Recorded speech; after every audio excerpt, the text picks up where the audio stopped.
ঝড়ের মাস বৈশাখ। এই বৈশাখের মতোই রবি ঠাকুরের জন্ম।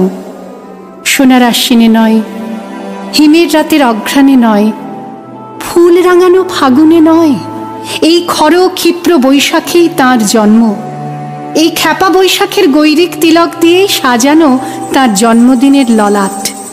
বৈশাখে প্রকৃতির নতুন জন্ম, আমাদেরও নতুন জন্ম এই বৈশাখে, 25শে বৈশাখে, রবি ঠাকুরের জন্মদিনে।